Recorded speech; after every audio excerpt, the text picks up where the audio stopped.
উপস্থিত সম্মানিত নেতৃবৃন্দ, নেতাকর্মী ভাই বোনেরা, সম্মানিত দলবাসী, সকলকে জামালপুর জেলা বিএনপির পক্ষ থেকে ধন্যবাদ, কৃতজ্ঞতা জানাচ্ছি।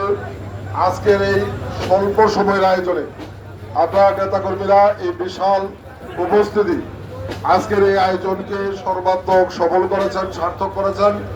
নজরুল ভাইয়ের আগমনকে সফল করেছেন, সার্থক করেছেন। এর জন্য জেলা বিএনপির পক্ষ থেকে, জামালপুর সদর আসনের পক্ষ থেকে সংগ্রামী শুভেচ্ছা, অভিনন্দন জানাচ্ছি, ধন্যবাদ জানাচ্ছি। আমরা বিনয়ের সাথে যে কথাটি বলতে চাই, নজরুল ভাই যে কথাটি বলেছেন, 17 বছর মানুষ বঞ্চিত, নির্যাতিত, যে কারণে মানুষ অনেক স্বপ্ন নিয়ে জামালপুর সদর সহ 5টি আসনে আমাদেরকে নির্বাচিত করেছেন। আমাদের দায়িত্ব নিজেদের সর্বস্ব ছাড় দিয়ে হলেও, সর্বোচ্চ ত্যাগের বিনিময়ে হলেও মানুষের সেই প্রত্যাশা পূরণ করা।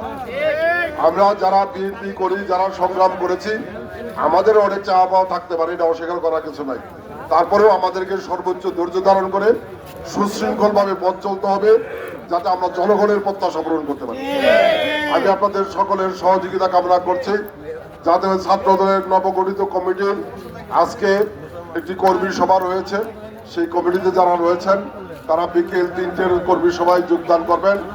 আমরা অন্যান্য যারা রয়েছি, আমরা সুশৃঙ্খলভাবে এখান থেকে যার যার অবস্থানে ফিরে যাব এবং আগামী দিনে পরবর্তী করণীয় নির্ধারণ করবো। আমরা সেই সিদ্ধান্ত অনুযায়ী আগামী দিনের পথ আমরা চলবো। সকলকে ধন্যবাদ, সবাই ভালো থাকবেন, সুস্থ থাকবেন, আল্লাহ আমাদের সকলকে হেফাজত করুক। আসসালামু আলাইকুম।